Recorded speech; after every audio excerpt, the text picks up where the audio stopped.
नमस्कार, मैं आपका होस्ट और आप देख रहे हैं आज की 5 सबसे बड़ी खबरें जो आपकी जेब और देश की अर्थव्यवस्था पर सीधा असर डालेंगी।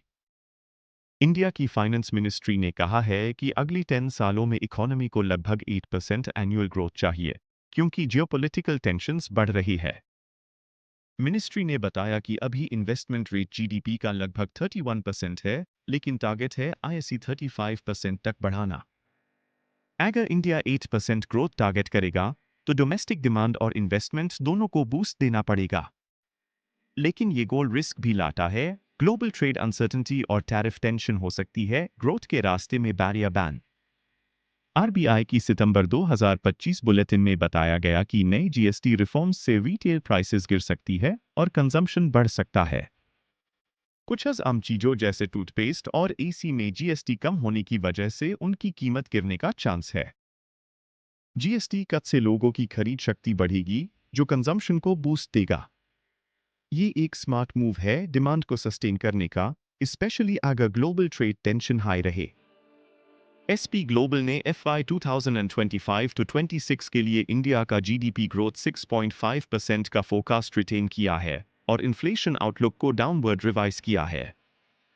उन्होंने कहा है कि इन्फ्लेशन अब 3.2% तक हो सकती है, क्योंकि फूड इन्फ्लेशन एक्सपेक्टेड से ज्यादा गिरा है। लो इन्फ्लेशन का मतलब आरबीआई के पास मॉनेटरी ईजिंग का स्कोप हो सकता है। एसपी का व्यू ये भी दिखता है कि इंडिया का डोमेस्टिक डिमांड अभी भी मजबूत है, लेकिन अगर ग्लोबल हेडवाइंस बढ़ी तो रिस्क बन सकता है। अक्टूबर 2025 में इंडिया की रिटेल इन्फ्लेशन 0.25% तक आ गई, करंट सीपीआई सीरीज का लोएस्ट पॉइंट। फूड इन्फ्लेशन में बड़ी गिरावट हुई, फूड प्राइसेस में -5.02% का ड्रॉप हुआ है। ये डिफ्लेशनरी ट्रेंड आरबीआई के लिए एक मौका हो सकता है। अगर इन्फ्लेशन कंट्रोल में है तो रेट कट की संभावना बढ़ सकती है। लेकिन अगर फूड प्राइसेस एफआईआर से बढ़ने लगे या जीएसटी के इम्पैक्ट फेड हो जाए तो रिस्क है कि ये ट्रेंड सस्टेनेबल ना हो। इंडिया का होलसेल प्राइस इंडेक्स इन्फ्लेशन अक्टूबर 2025 में -1.21% पा गया है, 27 महीने का लोएस्ट।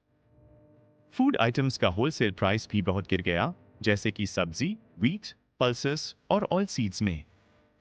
WPI डिफ्लेशन से मैन्युफैक्चरर्स और होलसेलर्स को कॉस्ट प्रेशर कम हो सकता है।